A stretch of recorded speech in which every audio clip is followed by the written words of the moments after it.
আসসালামু আলাইকুম।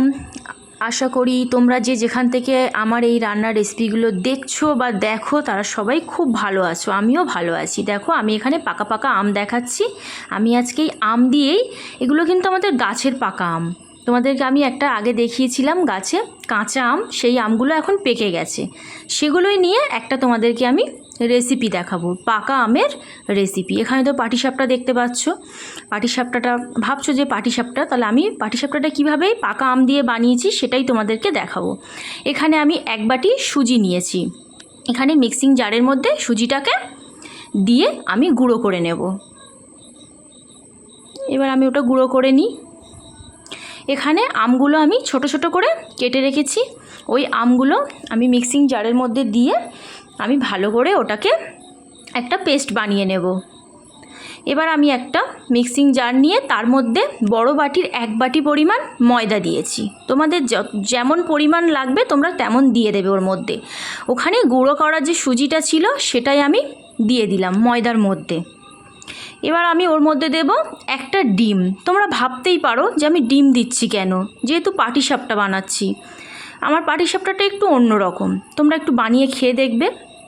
এবার আমি ওর মধ্যে নুন দিয়েছি অল্প পরিমাণে, আর 2 চামচ চিনি অ্যাড করে দিলাম।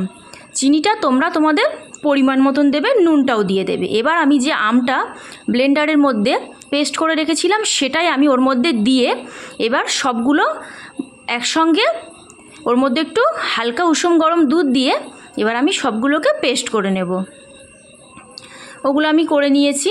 এবার এখানে পাটিসাপটার মধ্যে তো পুর দিতে হবে, ওই জন্য আমি একটা কড়াই বসিয়ে এবার আমি পুরটা তৈরি করে নেব। ওখানে আমি ঘি দিয়েছি 1 চামচ, ওর মধ্যে 2টো এলাচ, একটা দারুচিনি দিয়ে 1 কাপ সুজি দিয়ে এবার আমি ওর মধ্যে গুঁড়া দুধ দিয়ে দিচ্ছি।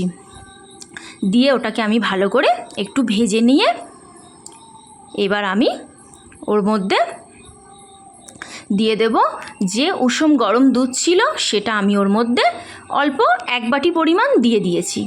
তোমরা যেমন পরিমাণ লাগবে তেমন তোমরা দুধটা দেবে। তোমরা জলও দিতে পারো, অসুবিধা নেই। আমি দুধ দিয়েছি বলে দুধ দিতে হবে।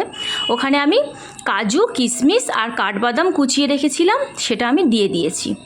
আচ্ছা, এবার বলি চিনিটা তোমরা তোমাদের পরিমাণ মতন দেবে, মিষ্টিটা তোমরা যেমন খাবে।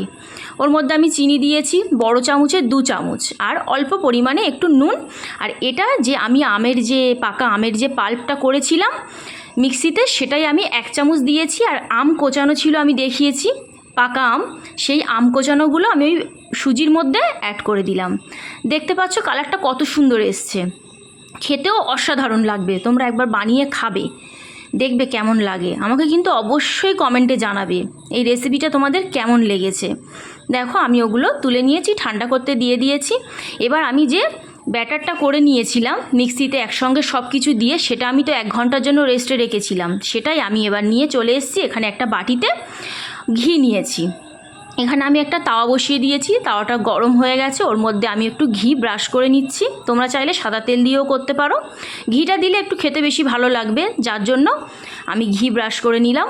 নিয়ে আমি ওই ব্যাটারটা এবার ওর মধ্যে পাটিসাপটার যে পিঠাটা বানানোর জন্য আমি দিয়ে দিয়েছি, বড় চামচের 1 চামচ দিয়ে দিয়েছি। দিয়ে আমি ওটাকে ভালো করে ঘুরিয়ে ফিরিয়ে, যেমন পাটিসাপটার মানে রুটিটা যেটা তৈরি করা হয় আমরা তো করি, তেমন করে নিয়েছি। ওই কালারটা কিন্তু আমার পাকা আম দেওয়ার জন্যই কিন্তু কালারটা ওর মধ্যে এত সুন্দর এসছে, যেহেতু আমি পাকা আম দিয়ে রেসিপিটা করছি। এখন তো আমের সময়, এখন তো সবাই পাকা আম খাচ্ছ, ওই জন্য ভাবলাম যে পাকা আম দিয়ে তোমাদের সঙ্গে একটা রেসিপি আমি দেখাই তোমাদেরকে। তো আমি আস্তে আস্তে যেদিকে পুরটা দিয়েছিলাম সেদিক দিয়ে আস্তে আস্তে উল্টে নিয়ে, যেমন পাটিসাপটা পিঠা করো তেমনই তোমরা করে নেবে। নিয়ে উল্টে পাল্টে একটু চাইলে ঘি ব্রাশ করতে পারো। দেখো আমি প্রায় সবগুলোই করে নিয়েছি, তোমাদেরকে দেখাচ্ছি কত সুন্দর কালার এসছে। দেখো খেতেও অসাধারণ। তোমরা কিন্তু বানিয়ে খাবে, ওর মধ্যে যে আমটা যখন গালের মধ্যে পড়বে খেতে কিন্তু খুব ভালো লাগবে। আর